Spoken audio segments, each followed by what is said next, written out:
Good afternoon, dear students, and most welcome to join today's science class.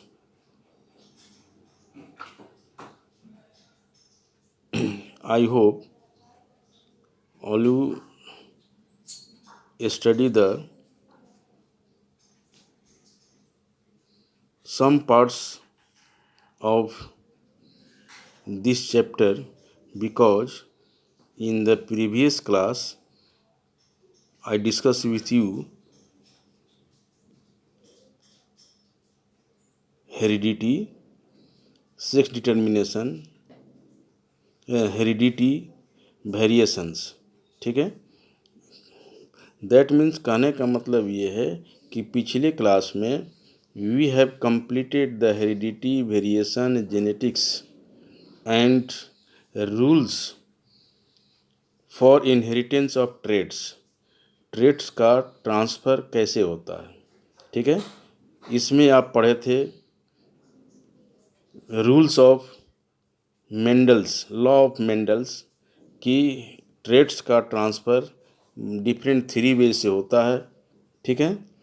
जैसे पढ़े थे law of dominance and recessiveness, law of segregation and law of independent assortment that prepared by produced by Gregor John Mendel, ठीक है। Gregor John Mendel का 3 experiment पढ़े थे under the monohybrid and dihybrid, ठीक है। तो विशेष पीछे वाले के डिस्कस मैं नहीं करना चाहता हूँ क्योंकि टाइम टेकिंग है, पहले पढ़ चुके हैं। Now today we will study about the next sub topic sex determination. तो आज हम लोग next sub topic sex determination की चर्चा करेंगे, ठीक है। ये सब चीज़ें आपने पढ़ लिया है, monohybrid, dihybrid, right? Now today we will study about sex determination in human being. So in this subtopic I want to say something. All you know that there are 23 pairs of chromosomes that found in the nucleus of the cells, ठीक है, in which 22 pairs of the chromosomes known as autosome chromosomes that for only body growth, maintenance of the body या body growth, and rest one pair of the chromosomes that are called sex chromosomes, right? इसमें आप हम सभी जानते हैं कि human being में 23 pairs chromosomes होते हैं। 23 पेयर्स में 22 pairs that chromosome are called autosome, ठीक है, chromosomes, and one pair chromosomes that are called sex chromosomes, ठीक है। In female this sex chromosomes या one set of chromosomes are similar that represented by X and X, ठीक है।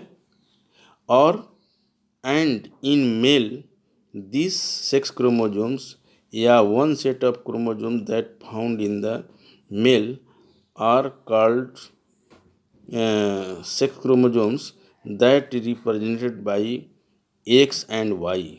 तो mail में sex chromosomes होता है, एक्स एंड वाई होते हैं, और ये एक्स एंड वाई होने की वजह से ये हेट्रो गेमेटिक कहेंगे, और जब फीमेल में जो सिमिलर होते हैं वो होमोजेनेटिक कहेंगे, ठीक है। अब होमोगैमेटिक्स, इसके बाद अब ध्यान देंगे ये सेक्स डिटर्मिनेशन, सेक्स का निर्धारण ये होता है during fertilisation, when the male gametes and female gametes fuse together during the sex is determined in the child में सेक्स का डिटर्मिनेशन उसी समय होता है ड्यूरिंग द फर्टिलाइजेशन।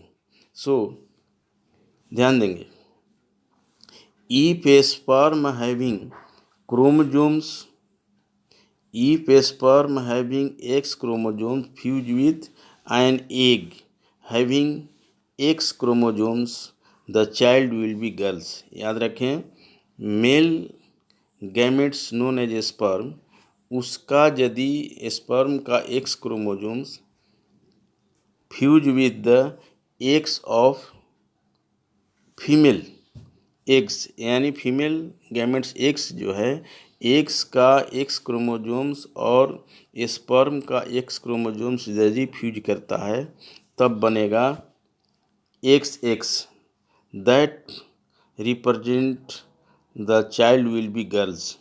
यहाँ देखिए फिगर में,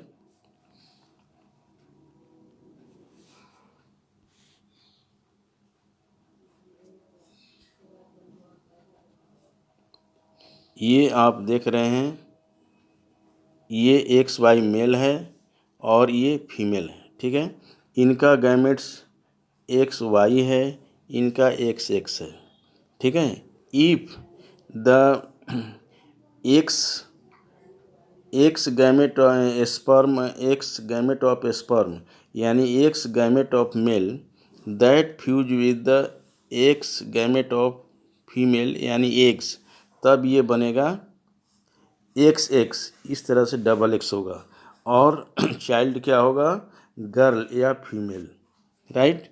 when the Y chromosomes of the sperm यानी मेल गैमेट, ये Y that fuse with the X of eggs, तब ये बनेगा X and Y, so this child will be male. इस तरह से सेक्स का डिटर्मिनेशन इन चाइल्ड होता है ड्यूरिंग द फर्टिलाइजेशन, राइट। अब इसके बाद I hope all you understand. इसके बाद after that we will study about variation may or may not help organisms to survive, variation that occur in during sexual reproduction. ये कह रहा है कि these variation may or may not help organisms to survive. ध्यान देंगे, इसके 3 points में हम लोग एक्सप्लेन करेंगे। फर्स्ट है, 3 पॉइंट लेंगे। फर्स्ट ध्यान देंगे, ए बी एंड सी, ठीक है। तीनों को एक एक करके वन बाई वन करेंगे, देखेंगे। पहला कह रहा है कि some variation help organisms to survive, कुछ वेरिएशन जो है ऑर्गेनिजम्स को सर्वाइव करने में हेल्प करता है। फॉर एग्जांपल देखेंगे, there are some beetles living in green bushes, कुछ बीटल्स है जो बसेस ट्रीज है, ग्रीन बसेस ग्रीन लीफ पर वो लिविंग रहते हैं। They increase their number by reproduction, और रिप्रोडक्शन के दौरान उनकी पॉपुलेशन जो है इंक्रीज करती है।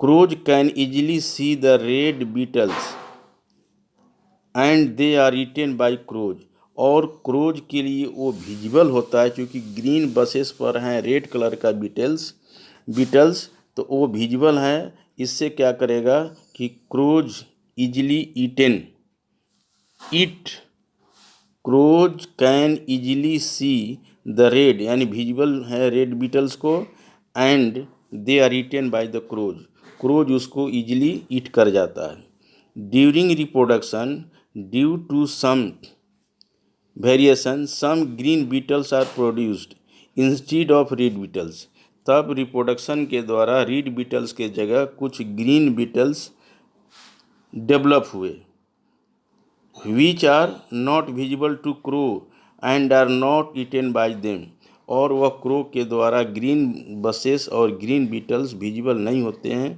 तो और क्रो उसको नहीं खा पाता है। Then gradually the population of the red beetles decreases and the population of the green beetle increases, this variation has help the organisms to survive. इस तरह देख रहे हैं कि जो वेरिएशन हो रहे हैं, रेड बीटल्स के जगह ग्रीन बीटल्स आ गए और green beetles increases in population, That means green beetle that increase in population which help the organisms to survive. Now second है some variation do not help organisms to survive. कुछ ऐसे variation हैं जो उस organisms को survive करने में help नहीं करते हैं. For example, during sexual reproduction a colour variation occur in the red beetles and some blue beetles are produced instead of red beetles. Red beetles के जगह ब्लू बीटल्स प्रोड्यूस्ड हो गए ड्यूरिंग रिप्रोडक्शन. राइट. अब देखिए क्या होता है. Both the red and blue beetles are visible to crow and are eaten by them. ठीक है. दोनों both kinds of beetle blue and red are visible for the crow and crow easily eat. क्योंकि green buses पर हरे colour की पत्तियों पर वह पेड़ों पर वह दोनों तरह के बीटल्स जो हैं ब्लू और रेड विजिबल हैं जिससे कि वह ईटन हो जाते हैं.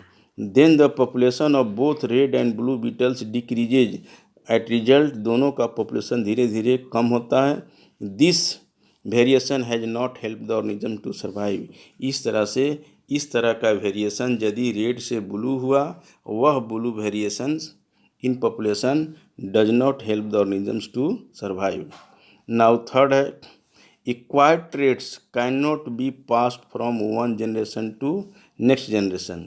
Acquired traits cannot be passed from one generation to another generation. एक जनरेशन से दूसरे जनरेशन तक पास ऑन नहीं होता है. अब बात रही कि एक्वायर्ड ट्रेट्स है क्या. एक्वायर्ड ट्रेट्स कहते हैं द ट्रेट्स विच हायर्ड, जिसको हम परिस्थिति व सिचुएशन बस हायर करते हैं. For example, if the population of beetles increase and plants are affected by disease. यदि पॉपुलेशन इनके बीटल्स का इंक्रीज कर रहा है लेकिन उनका जो मुख्य भोजन प्लांट से है वह plant all these suffering from some kinds of diseases, then the food available for the beetles decreases. At result क्या होगा, उन बीटल्स का फूड कम हो जाएगा. And their body weight also decrease. जब भोजन कम हो जाएगा तो बीटल्स की बॉडी वेट कम हो जाएंगे यानी वीक हो जाएंगे. If after a few years the availability of food increases. कुछ समय के बाद देखते हैं कि वो पेड़ पौधे सब हेल्दी हो गए, स्वस्थ हो गए. दैट मीन्स उनका भोजन इंक्रीज हो गया, बढ़ गया, रीच हो गया. Then the body weight of the beetles also increases. और उन बीटल्स का बॉडी वेट इंक्रीज हो रहा है क्योंकि पेड़ पौधे हेल्दी हो गए.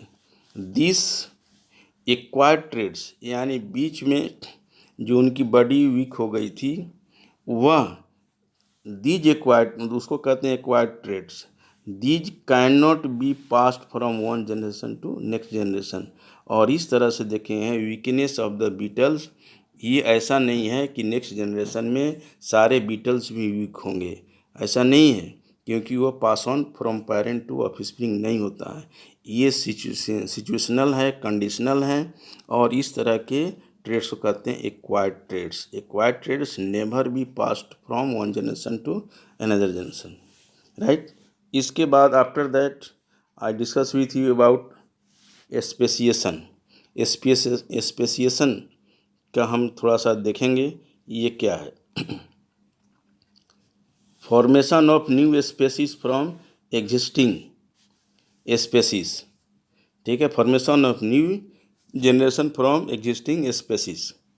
The formation of new species from existing species is mainly due to one or more of the following factors. They are accumulation of variation, physical barrier, genetic drift, natural selection and migration. ये कह रहा है कि formation of new species की formation कब होती है, from existing species, जो वर्तमान में स्पीसीज है उसी से नए स्पीसीज का फॉर्मेशन होते हैं. इसके लिए कुछ पॉइंट्स हैं, जैसे एक्युमुलेशन ऑफ वेरिएशन ज़्यादा इकट्ठा हो जाता है तो फिर न्यू स्पीसीज का फॉर्मेशन होता है. कुछ फिजिकल बैरियर होते हैं, कुछ जेनेटिक ड्रिफ्ट होता है, फिर नेचुरल सेलेक्शन और migration. All these factors that help in speciation में ये सभी फैक्टर्स हेल्प करते हैं। एक एक करके देखेंगे थोड़ा सा। एक्युमुलेशन और variation, the differences between the individuals of the same species is called variations, right, ये तो पढ़ चुके हैं। The accumulation of variation over several generation produce new species. Accumulation of variation ये एक्युमुलेट होते होते होते अब क्या होता है कि नया स्पेसीज का फॉर्मेशन होने लगते हैं। दूसरा कह रहा है फिजिकल बैरियर, पॉपुलेशन में get separated by physical barriers like mountains, river, lakes etcetera. ये फिजिकल बैरियर है, जैसे माउंटेन्स, रिवर, लेक्स की वजह से population get separated to each other, एक दूसरे से सेपरेट हो जाते हैं। जैसे माउंटेन हो गया तो माउंटेन की एक साइड में एक पॉपुलेशन स्पेसीज रहेगी, दूसरे और माउंटेन के दूसरे साइड, क्योंकि आपस में मिलना जुलना नहीं रहता है इसलिए वह सेपरेट हो जाते हैं। These isolated groups produce variations which can produce new species. और इस तरह से आइसोलेटेड ग्रुप जो हो जाते हैं due to rivers, mountains, lakes, ये नए वेरिएशन शुरू करते हैं और उस वेरिएशन से न्यू स्पेसीज का फॉर्मेशन होता है। Now genetic drift, natural climates or introduction of new members of the same species in an area can produce change in the genes pool of the population and new variation are produced which can produce new species। यानी genetic drift क्या है कि उन organisms के body में jeans में changes आने लगते हैं और उसके वजह से वेरिएशन होते हैं और these variation produce new species. After that, natural selection. Only those individuals of the species which have useful variation and can adapt to the changes in the environment survive and the others die. These organisms are produce variations and new species produced। यानी natural selection, ऐसे organisms which are fit for survive के लिए fit करते हैं, उनको nature select कर लेते हैं और बाकी डाई कर जाते हैं, डाइज हो जाते हैं, डेथ हो जाते हैं। इस तरह से न्यू स्पेसीज का फॉर्मेशन होता है। नाउ माइग्रेशन यानी transfer of organisms from one place to another place कहते हैं migration. You have know about migratory bird. Some individuals of the species may migrate to a new geographical area and adjust to the change in the environment there and develop new variation and produce new species। कुछ जो organisms हैं migrate हो जाते हैं due to climatic condition और change हो करके वहाँ की इन्वायरमेंट के अनुसार एडजस्ट करते हैं और then produce variation, these variation also produce new species. इसके बाद after that evolution is the second part of this chapter. Evolution क्या है you have already learn in class 9, फिर भी देखेंगे। The gradual change taking place in living organisms giving rise to new organisms due to changes in their genetic composition is called evolution. Evolution एक gradual change है, ठीक है, the taking place in the living organisms giving rise to new organisms, और वो नए organisms का formation करते हैं जिसको कहते हैं हम इवोल्यूशन। अब ये ध्यान देंगे इवोल्यूशन दो तरह के होंगे, इसमें दो फैक्टर्स हैं, ठीक है। ये फैक्टर देखिए, ये है इनहेरिटेड ट्रेट्स और दूसरा है एक्वायर्ड ट्रेट्स, ठीक है, दो होते हैं। इसको देखेंगे थोड़ा सा। इनहेरिटेड ट्रेट्स क्या है? Inherited traits are traits in an organisms due to change in the genetic composition, and it can be passed from one generation to the next generation, and it does not result in evolution. ये इनहेरिडेंट trades जो है, ये trades, ये characteristics that genes के द्वारा होता है। जैसे इसको कहते हैं कि जीन्स के द्वारा ये ट्रांसफ़र होता है। जैसे आप देखते होंगे कुछ ऐसे करेक्टर्स बॉडी में पाए जाते हैं ऑफ स्प्रिंग में, वो हमारे पेरेंट्स से आते हैं। ठीक है, जैसे फॉर एग्जांपल ईयर लोब्स, किसी का ईयर लोब्स सेपरेट होता है, इसका मतलब उसके पेरेंट में इस तरह का है, तो बच्चे में आ गया, तो ये ट्रेड्स, ये करेक्टर्स इनहेरिटेड कहलाते हैं। दूसरा है acquired traits. Acquired traits are traits which are acquired by an organism during its lifetime, and it cannot be passed from one generation to another generation, and does not result in evolution। और ये acquired traits जो मैंने पहले बताया था कि hide किया हुआ ट्रेड्स है, that occur due to some conditions, condition के द्वारा होते हैं, that can not pass from one generation to another generation. Right, तो इतना हम लोग पढ़े अभी। ठीक है, हम लोग आज की जो सब टॉपिक है हमारा सेक्स डिटर्मिनेशन, इसके बाद ये पढ़े थे वेरिएशन में और may not be help the organisms to survive, then speciation, इसके फैक्टर भी पढ़ चुके हम लोग। इसके बाद इवोल्यूशन क्या है, इवोल्यूशन में दो फैक्टर्स आते हैं, inherited traits and acquired traits. ये दोनों traits very very important for the exam. Exam में दोनों में से कोई पूछता है एक्सप्लेन करने के लिए। ठीक है, तो I hope all you understand and try to understand. और now today chapter is over, so very very thanks to you for watching video with your patience. Thank you very much.